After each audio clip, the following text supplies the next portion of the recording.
Hello friend, good evening. Welcome to my channel home science by Kanaujia ma'am. Channel में आपका स्वागत है। अगर आप मेरे चैनल पे नए आए हैं तो चैनल को सब्सक्राइब कर ले, लाइक कर दे और बेल आइकन को भी प्रेस कर ले और वीडियो को ज्यादा से ज्यादा शेयर कर ले और जिससे आने वाली वीडियो का नोटिफिकेशन आपको मिल सके। आज है नवरात्रि, आज से शुरू है। आप सभी को मेरी तरफ से हैप्पी नवरात्रि। ये हमारा जो क्वेश्चन पेपर है, क्वेश्चन पेपर हमारा 2016 का है, टीटीटी का पेपर है और इसके अगले सेशन में हम क्वेश्चन नंबर 1 से 44 तक क्वेश्चन हल कर चुके हैं और आज इस सेशन में हम क्वेश्चन नंबर 45 से हल करेंगे। तो क्वेश्चन नंबर हमारा 45 कह रहा है कि डॉट डॉट प्रबंधन निर्णयों में पारिवारिक साधनों के प्रयोग की प्रक्रिया बनाने की एक श्रृंखला का बना हुआ है। क्वेश्चन हमारा ये कह रहा है कि प्रबंधन निर्णयों की और पारिवारिक साधनों के प्रयोग की प्रक्रिया बनाने की एक श्रृंखला है। मतलब श्रृंखला का मतलब होता है कि पीढ़ी दर पीढ़ी या स्टेप बाय स्टेप चलता ही रहता है, उसी को एक श्रृंखला में लग जाना। तो जो हमारा हमारा ए कह रहा है परिवार होगा, बी कह रहा है घर होगा, सी कह रहा है पर्यावरण होगा, डी कह रहा है कौशल होगा। तो हमारा आंसर जाएगा घर। घर में जो हमारे साधन होते हैं, जो हम प्रबंधन निर्णय के द्वारा करते हैं, तो आज हम कर रहे हैं, कल हमारे बच्चे करेंगे और हमसे पहले हमारे माँ बाप कर रहे थे और उससे पहले हमारे बाबा दादी जो करते हैं। तो हमारा ये सब पीढ़ी दर पीढ़ी श्रृंखला चलता रहता है। तो ये कहाँ होता है? ये हमारे घर पे होता है, इसलिए हमारा आंसर जाएगा घर। क्वेश्चन नंबर हमारा 46 कह रहा है समस्या को परिभाषित करना निर्णय निर्माण प्रक्रिया में डॉट डॉट चरण है। क्वेश्चन हमारा एक बार फिर से रिपीट करेंगे कि कह रहा है कि समस्या को परिभाषित करना निर्णय निर्माण प्रक्रिया में डॉट डॉट चरण है। ये कह रहा है निर्णय निर्माण प्रक्रिया में समस्या का कौन सा चरण है समस्या को परिभाषित करना। तो ए कह रहा है पहला है, बी कह रहा है दूसरा है, सी कह रहा है तीसरा है और डी कह रहा है चौथा है। तो हमारा आंसर जाएगा पहला। किसी भी कार्य को हम करने के लिए पहले वह जानेंगे कौन से क्या समस्या है, कैसे हम इसको करेंगे, क्या क्या साधन लगेंगे, कैसे संपन्न होगा। तो सबसे पहले हम उसमें निर्णय जो भी लेंगे, जो भी कार्य करने का निर्णय होंगे, उसमें हम समस्या को पहले परिभाषित करेंगे। तो हमारा आंसर जाएगा निर्णय निर्माण प्रक्रिया में पहला चरण है समस्या। क्वेश्चन नंबर हमारा 47 कह रहा है डॉट डॉट, यहाँ पे डॉट डॉट है नहीं लगा है। क्वेश्चन नंबर हमारा 47 कह रहा है डॉट डॉट कौन सा मानवीय और गैर मानवीय संसाधन दोनों का उदाहरण है। हमारा क्वेश्चन ये कह रहा है कि मानवीय और गैर मानवीय दोनों में अकाउंट होने वाला ऐसा कौन सा साधन है। तो हमारे साधन दो ही प्रकार के होते हैं, मानवीय और गैर मानवीय। मानवीय साधन हम उन्हें कहेंगे जो मानव के अंदर निहित होंगे या व्यक्ति के अंदर निहित होंगे, उन्हें हम मानवीय साधन कहेंगे। और अमानवीय साधन हम उन्हें कहेंगे जो हमारे अंदर निहित नहीं है, जैसे कि हमारी भौतिक वस्तुएं कोई भी हो सकती हैं। जो भी मानव के अंदर नहीं निहित है हम उन्हें भौतिक या अमानवीय साधन कहेंगे। तो क्वेश्चन हमारा ये कह रहा है कि दोनों में कौन सा अकाउंट होता है, दोनों में गिना कौन सा जाता है या कौन से दोनों में उदाहरण इसका दिया जाता है। तो ए कह रहा है ऊर्जा को, बी कह रहा है कौशल को, सी कह रहा है क्षमता को, डी कह रहा है रुचि को। तो हाँ, ये कौशल क्षमता रुचि ये व्यक्ति के अंदर होती है, ऊर्जा भी होती है व्यक्ति के अंदर, जिसको कहते हैं कार्य करने की क्षमता या शक्ति इनमें कितनी है, इसी को हम ऊर्जा कहते हैं।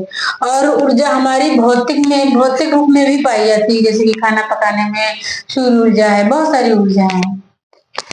तो इसलिए हमारा आंसर जाएगा ऊर्जा को हम व्यक्तिगत भी रखते हैं और भौतिक मानवीय और गैर मानवीय दोनों में अकाउंट होता है या रखते हैं।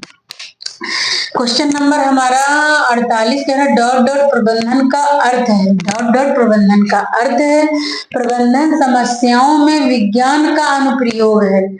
तो क्वेश्चन हमारा ये कह रहा है, अगर क्वेश्चन ऐसे नहीं आता तो अगर डॉट डॉट वाले हैं, फील करने वाले हैं, तो हम उसे फील करके देख लेते कि हमारा ट्रांसलेट कैसे बनना है, बस हमारा आंसर आ जाएगा। तो क्या समस्या प्रबंधन करना है? ये तो समस्या कोई है ही नहीं, हल करना, ये भी कोई शब्द नहीं बनना। और नकारात्मक प्रबंधन का अर्थ है, ये भी नहीं। तो हमारा वैज्ञानिक प्रबंधन का अर्थ है प्रबंधन समस्याओं में विज्ञान का अनुप्रयोग करना। ये हमारा ट्रांसलेट बन रहा है ना, तो हमारा आंसर जाएगा सी, वैज्ञानिक। सॉरी। क्वेश्चन नंबर हमारा 49 कह रहा है डॉट डॉट कार्य को निष्पादन पर व्यवहारिक प्रयोग में संयुक्त परिचित ज्ञान के रूप में परिभाषित किया जाता है। और डॉट डॉट कार्य को निष्पादन मतलब किसी को कार्य को बहुत अच्छे ढंग से कर लेना, और व्यवहारिक प्रयोग में संयुक्त परिचित ज्ञान के रूप में से व्यवहार में भी उतार लेना परिभाषित करता है। क्या परिभाषित करेगा? तो ए कह रहा है अनाड़ीपन, बी कह रहा है कौशल, सी कह रहा है अक्षमता, और डी कह रहा है बेवकूफी। तो हमारा आंसर जाएगा कौशल। देखिए वैसे भी हमारा आंसर निकल आता है आराम से, अगर थोड़ा सा आप ध्यान देंगे तो आराम से निकल आएगा। अनाड़ीपन कोई ये आंसर ये तो नेगेटिव आंसर जा रहा है, ये भी क्षमता होता तो चला जाता, अक्षमता है, और बेवकूफी भी नेगेटिव है, इसलिए हमारा आंसर जाएगा कौशल। कौशल के द्वारा हम किसी भी काम को अगर अच्छे से सीख लेते हैं तो अपने कार्य को निपुणता पूर्वक व्यवहार प्रयोग में और संयुक्त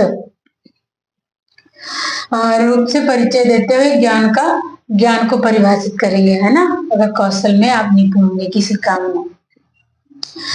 तो क्वेश्चन नंबर हमारा 50 कह रहा है डॉट डॉट अर्जन आनंद अर्जन के रूप में संदर्भित है। मतलब अगर कोई भी कार्य आप आनंदित होके या मतलब ऐसा कार्य करते जिससे आपको आनंद का अनुभव होता है, जिससे आपको आनंद का अनुभव होता है, तो अर्जन के रूप में संदर्भित, किस रूप में संदर्भित होंगे? तो हमारी आत्मा जो है संतुष्ट होती, तो इसलिए हमारा आंसर जाएगा सी, आत्मिक। ना कि धन होगा, ना वास्तविक होगा, ना कि समान होगा। हमारा आंसर जाएगा सी, आत्मिक होगा, हमारी आत्मा संतुष्ट होती है। क्वेश्चन नंबर हमारा 51 कह रहा है 51 क्वेश्चन कह रहा है डॉट डॉट वृद्धावस्था में आर्थिक असुरक्षा को घटाता है, सुरक्षा को बढ़ाता है, और असुरक्षा जब असुरक्षा को घटाएगा तो इसका मतलब है कि हम सुरक्षित हो रहे हैं कहीं ना कहीं। तो क्या ऐसी कौन सी चीज होगी? जैसे कि कोई व्यक्ति बूढ़ा हो जाता है तो जो जिससे हमें असुरक्षा महसूस होती है, अगर हम कोई काम ऐसा कर लेते हैं जिससे हमें असुरक्षा कम महसूस होती है कि हाँ यार मेरा भविष्य सिक्योर है, तो ये कह रहा है मजदूरी अगर करेंगे तो हमारा भविष्य सिक्योर होगा, या वेतन, या सी कह रहा है या सेवाएं करेंगे, सेवाएं या दे रखेंगे तो हमें सेवाएं मिलेंगे, या डी कह रहा है बचत। तो हमारा आंसर जाएगा डी, बचत।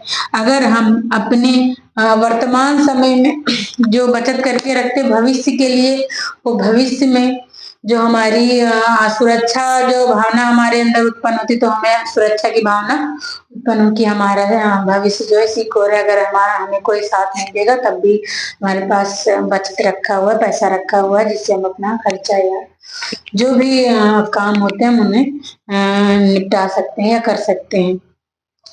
तो आई होप कि ये क्वेश्चन पेपर आपको समझ में आया होगा। अगर कोई क्वेश्चन ना समझ में आए तो आप हमें प्लीज कमेंट करके जरूर बताएं, और अगर आप मेरे चैनल पे नए आए हैं तो चैनल को सब्सक्राइब कर लें, बेल आइकन को भी प्रेस कर लें, जिससे आने वाली वीडियो को नोटिफिकेशन मिल सके, और लाइक एंड शेयर करना ना भूलें, ज्यादा से ज्यादा लोगों को शेयर करें। आज है नवरात्रि, आप सभी को एक बार फिर से मेरी तरफ से हैप्पी नवरात्रि।